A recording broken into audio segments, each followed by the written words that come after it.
You good? Alright, so this is Paul Michael Davis with MCTVLive.com at the Paola Roots Festival 2014 with Mr. Rob Piazza. How you doing, sir? Hey, doing great, baby. Glad to be here. Nice work, man. This is okay. And just for the viewers that aren't here right now, obviously, but I mean, this is one of the coolest cats I've ever talked to. I mean, I talked to him on the phone for the first time and fumbling over all my words, and he was just cool as all get out. And so, Rod, tell me first off, I mean, I want to hear about with the harmonica. Where'd they come from? Well, I started playing guitar first in around 57 and then switched to the harmonica around 64, 65 and kept on working on the harmonica with the first group, the Dirty Blues Band, and then later on with George Smith and the Bacon Fat group, and started to record for Blue Horizon in London. We put out the Bacon Fat record in 68, 69. And that was really the start of everything. Now, sir, I'm going to kind of try to mix this interview up because I know you probably asked that same question 1,000 times. I mean, about your relationship with the George Smith and with all. I mean, the way you met Miss Honey. I want to hear about. I mean, what does the blues mean to you? I mean, what are the blues? And if you could personify it in a sentence, what would it be? To me, as an art form, you know, an expression, and I was lucky enough to come up behind some of the great blues players in Los Angeles that had migrated there, like George Smith and T-Bone Walker and Joe Turner and Pee Wee Creighton and all of them out there, and fortunate enough to be in bands with them or backing them up or be on shows with them and that was really my education into the blues, playing little black clubs around the Watts, Los Angeles area, and the white folk clubs, folk and blues clubs through the 60s. Yeah, so to me it wasn't never any real doubt what I wanted to do.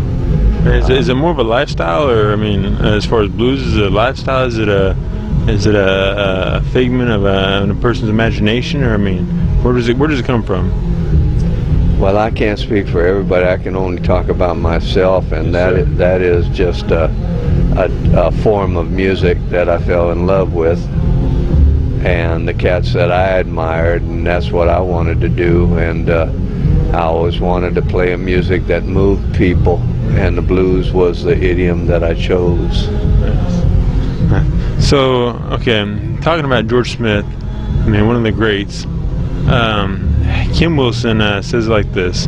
She said that George Smith is the most underrated musician that she knows. Is that a true statement, you think?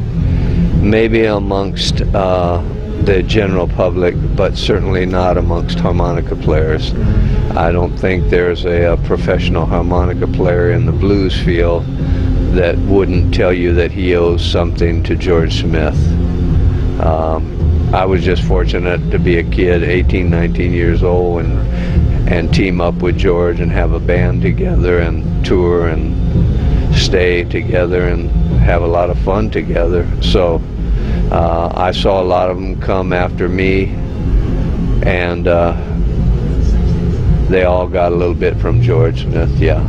Now, you said at one time, you said that if you take George Harmonica Smith and Little Walter, toss them in a bag like you do chicken, mix them up and dump them into a pan, that you'll have Rob Piazza. Is that true? Yeah. Do you still feel that the same way? Yeah, that's pretty much it. I took a lot from Walter and a lot from George, and then put what I could of myself with it, and that's really what people hear today. And would it be just the chicken just in it with, the mixture? Would it be a little bit of salt and spice with it? Yeah, you know, just I took it in one direction a little bit farther, and another direction a little bit less, and you know, your style is always dictated by your good qualities and your bad qualities, I believe, and through those two is what generates your identity. So now, coming down to the last few questions we have for you, because I know you got to go and you're ready to be on stage sometime soon. But okay, a question kind of I don't know if you want to answer this philosophically or whatever, but I mean, if was there a point in your life when you zig, when life zigged, but you should have zagged? I mean, life went one way and you wish you would have went another way. Where was that point at?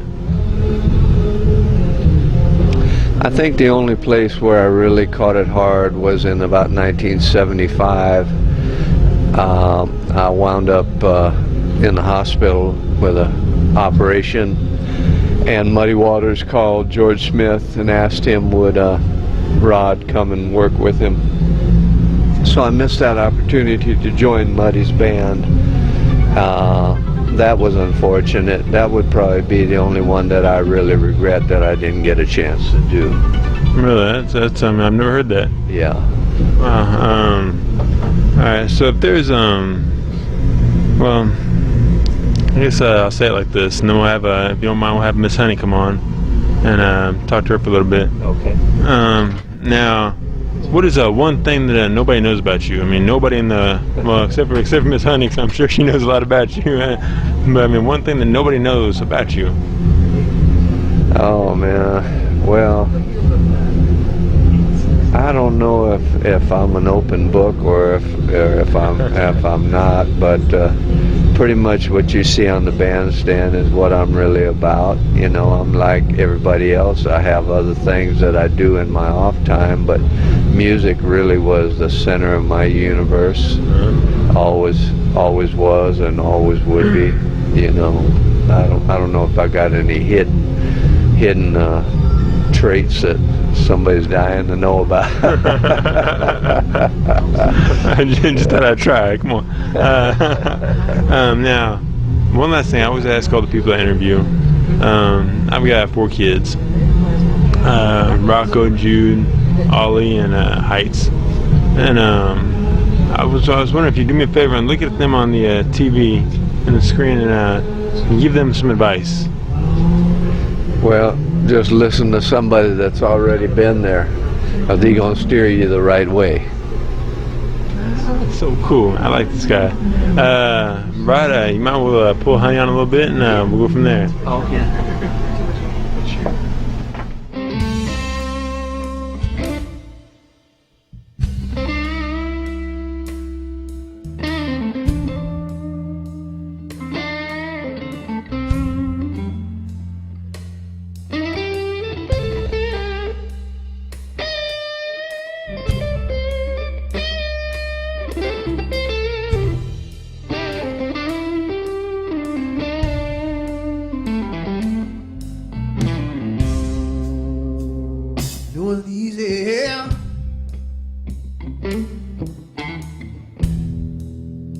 Told me before,